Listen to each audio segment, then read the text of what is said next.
Hello students, welcome to EPG Pathshala. I am Rima Gupta from University of Delhi. Today we are going to discuss about the module that is particle size from the paper processing of ceramics. So students, let us see what we are going to learn in this module. First, properties of ceramics. Second, how we can process them, so that is powder processing. Third, green body and its properties. And the last one is particle size measurement techniques and its analysis. So before moving towards the theory of ceramics and its related properties, let's discuss about its history and the origin from where the ceramics have come. The history of ceramics date back to at least 24,000 year BC, where the tiles made of clay have been found in India and Mesopotamia dating back to 14,000 BC.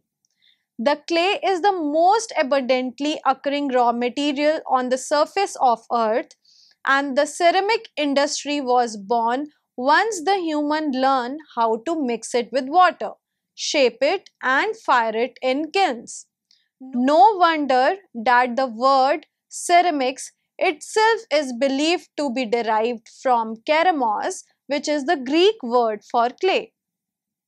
So even today, the more familiar ceramics such as tiles, porcelain, sanitary ware, bricks, etc. are all based on potter's clay.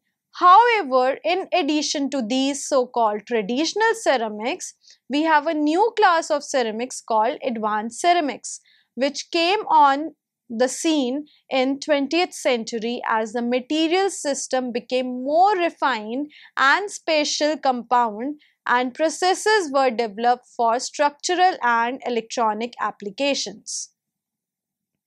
So these advanced ceramics can be distinguished in two categories. First is functional ceramic and the second one is structural ceramic. The functional ceramics are the advanced ceramics which we have discussed earlier, used for electrical and electronic, magnetic, optical and related applications, while the structural ceramics are those in which the mechanical properties such as strength, modulus, toughness, wear resistance, hardness, etc. are of primary interest. Almost 70% of advanced ceramics manufactured today belong to functional ceramic category. In powder processing, one starts with a powder of the material to be shaped. Since the ceramics are brittle materials, it is easy to crush and grind them to convert into powders. In the most common technique of ceramic processing, the powders are filled in a die and pressed to the desired shape. Usually, some binders and additives may also be added to the powder mixture. In some cases, a slurry or paste of the powder is prepared, and techniques such as slip casting or extrusion are used to form them into a shape. The process of slip casting is commonly used for the preparation of sanitary wares but can also be used to advanced components. The body produced using the above shaping steps is called a green body. The adjective green comes from the fact that in most cases the body contains some moisture. In the dry pressed articles, the moisture content is very low, but in products made using slip casting or other techniques which start with a slurry or paste, the moisture content is very high. A drying step is to be used in the late case to remove the moisture. During drying, considerable shrinkage of the body may occur. If care is not taken, the high shrinkage produces stresses which can cause the cracking of the body.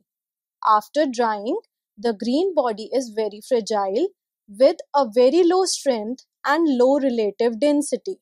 The relative density is defined as the ratio of the actual density to the theoretical density of the material. For example, if the green body is made of alumina that is Al2O3, the theoretical density is 3.9 gram per centimeter cube. The relative density of green body usually is of the order of 0.6 or less.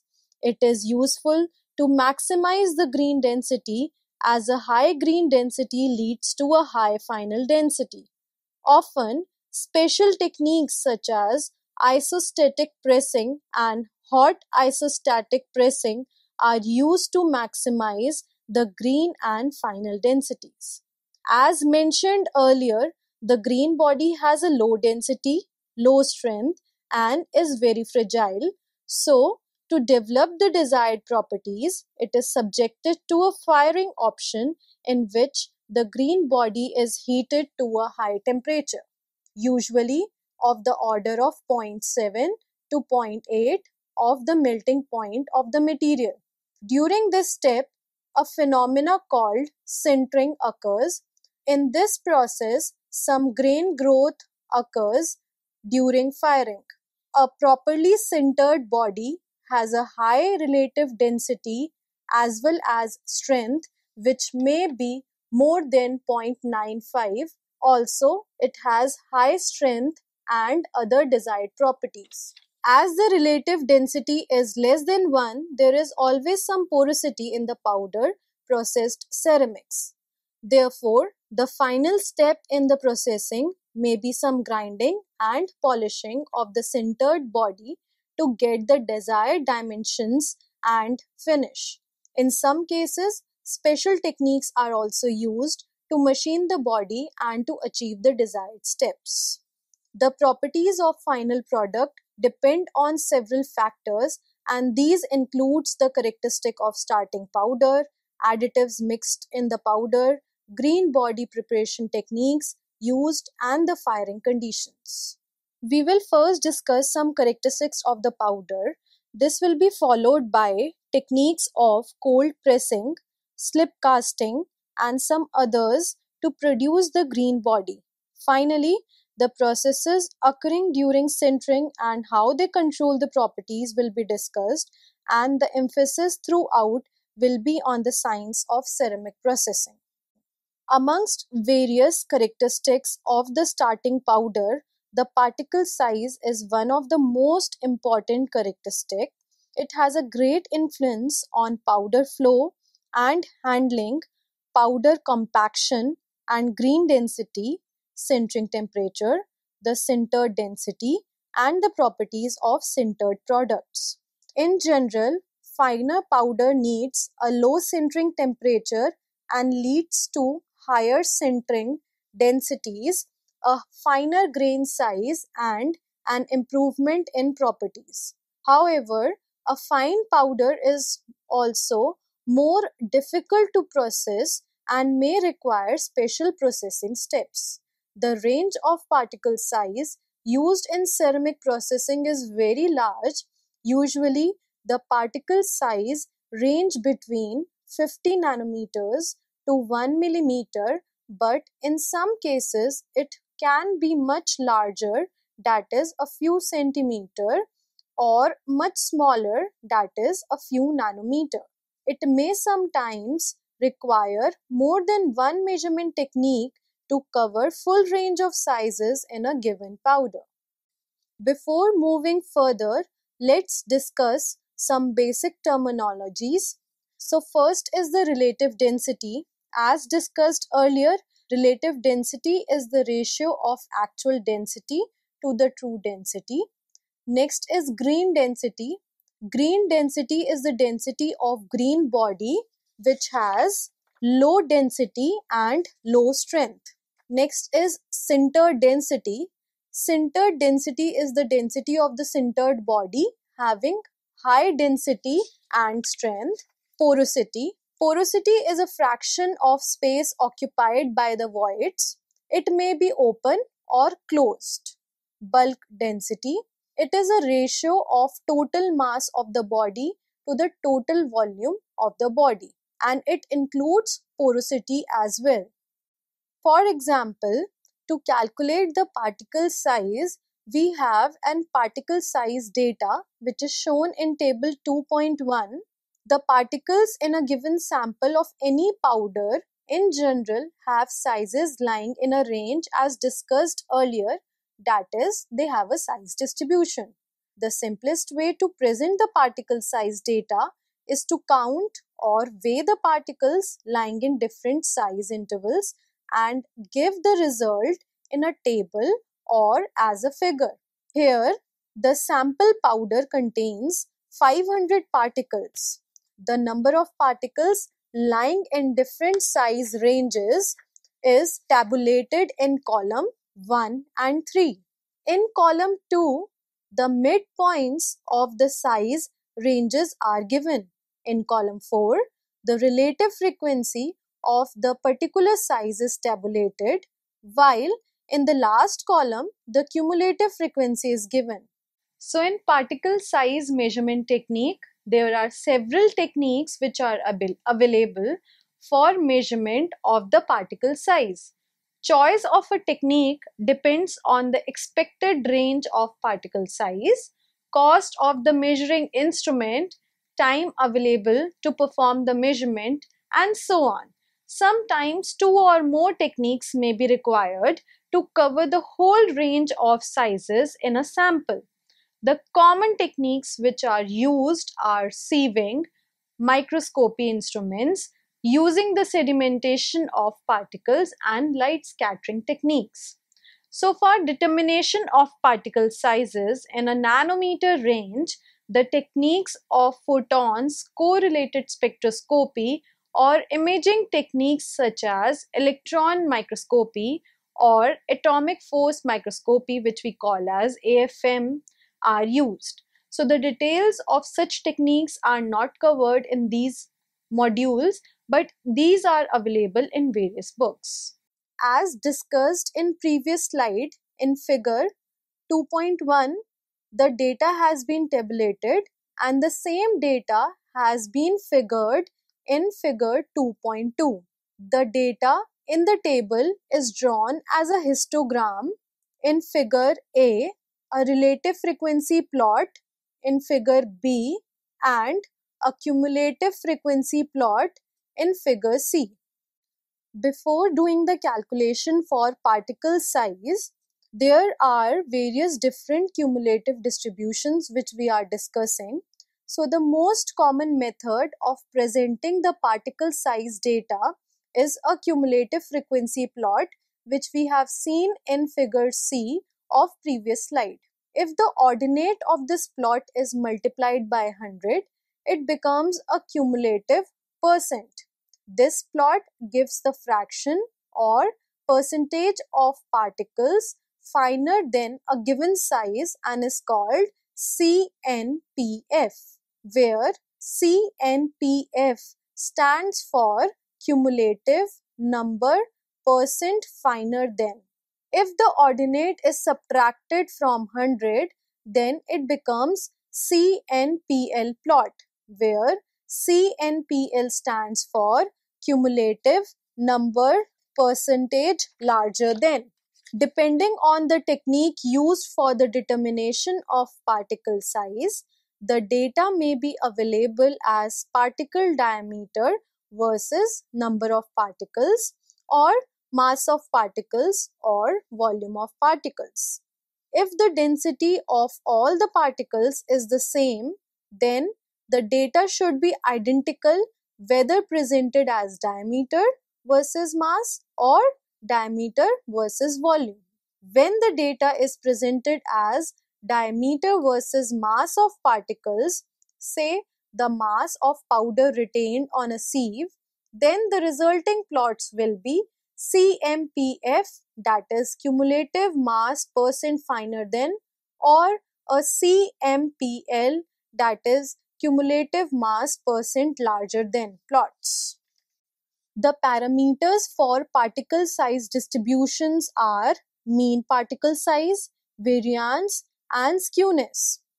So, the mean particle size can be represented as mu, So mu is given as mu is equal to summation Ni Ai divided by capital N, where capital N is the summation over Ni, that is total number of particles. Next is variance. Variance is represented as sigma square. Sigma square is equal to summation I goes to 1 to I Ni bracket start Ai minus mu bracket close whole square divided by n minus 1. Skewness. Skewness is represented by gamma, and gamma is equal to summation. Summation goes from 1 to I Ni bracket start Ai minus mu bracket close to power cube divided by capital N, where capital N are total number of particles. Some of the other parameters for the particle size distribution are standard deviation, mode and median. So first is mode. Mode is the size having the highest frequency. Median, the size having 50% cumulative frequency, that is half the particles are below and half above the median. As an illustration, the values of mu and sigma square for the data in table 2.1 are calculated in the next slide, but before moving that, the standard deviation will also be calculated, which is given as sigma and is defined as square root of the variance. Now calculating the parameters of particle size distribution using table 2.1. So using table 2.1, we are calculating the mean first. So as discussed earlier, mean is given as mu. Mu is equal to summation I goes to 1 to capital I, Ni, Ai divided by capital N.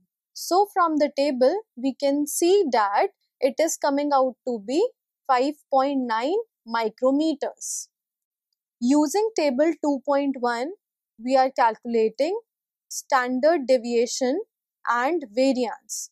So for calculating standard deviation, we are first calculating the variance. Variance is sigma square, and sigma square is equal to summation I is equal to 1 to capital I, Ni bracket start Ai minus mu bracket close square divided by n minus 1. So we can see from the table that sigma square comes out to be 2.266 micrometer square. The square root of variance, that is sigma, is the standard deviation, and it comes out to be 1.505 micrometer for the data tabulated in table 2.1. So we can fit the particle size data using mathematical functions. Very often, the particle size data can be represented by mathematical functions, and the most common such function is the log normal distribution. This distribution is usually followed by powders produced by milling of fine-grained minerals and calcine aggregates. Other functions to which the particle size data can in some cases be fitted are the Rosen-Ralmer equation and the Guardian-Schumann equation. So first we will be discussing about log normal distribution. As mentioned above, in many cases the particle size data is found to follow a log normal distribution. But to understand this distribution function, it is useful to first review the well-known normal distribution. A parameter small x is said to be normally distributed if its relative frequency is given by fx is equal to 1 divided by root of 2 pi sigma x exponential bracket start minus x minus mu x whole square divided by 2 sigma x whole square bracket close, where mu x is the mean, sigma x square is variance, sigma x is the standard deviation of the distribution. A normal distribution is symmetric, and for it, the mean, mode and median all are equal.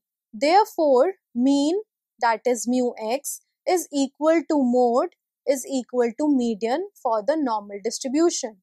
These quantities are shown on the cumulative curve of the normal distribution in figure 3. Another important property of the normal distribution is x for fx is equal to 0.8413 minus x for fx is equal to 0.5 is equal to sigma x.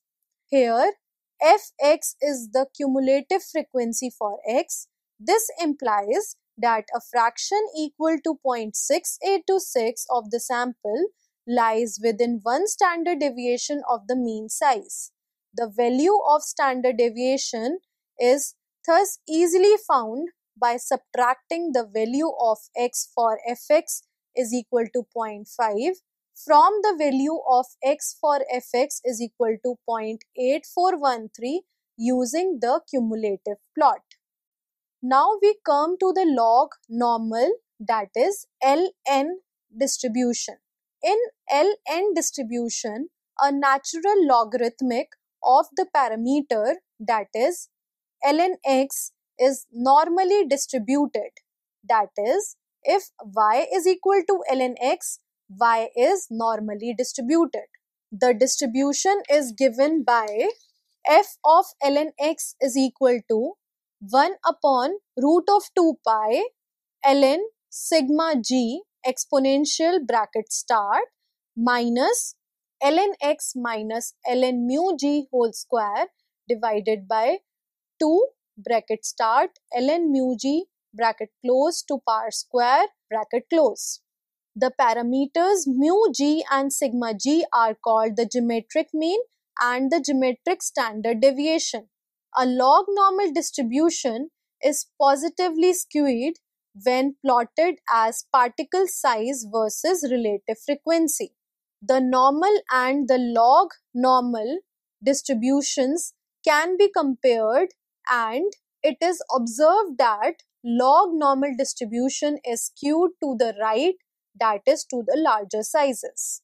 In the cumulative frequency of ln distribution, f of ln x or equivalently f of x is plotted against x, that is particle size, then the geometric standard deviation is obtained. Let's see an example for such calculation using logarithmic normal distributions. So this examples helps to determine the parameters of the particle size using ln distribution. So this is the example of mild bauxite powder where the size and CNPF are given. Assuming that the powder follows a log normal distribution, let's find the geometric mean and geometric standard deviation of the distribution. As you can see from this figure is the plot of particle size d versus CNPF as fraction. The geometric mean mu g is the value of d corresponding to 50% value of the CNPF. From this figure, this is 1.15 micrometers.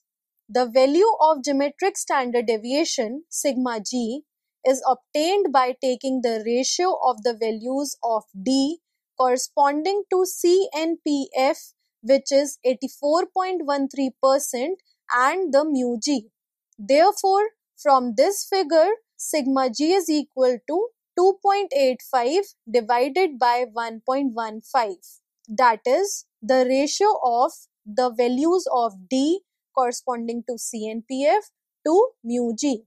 So the value of sigma g comes out to be 2.48 micrometers.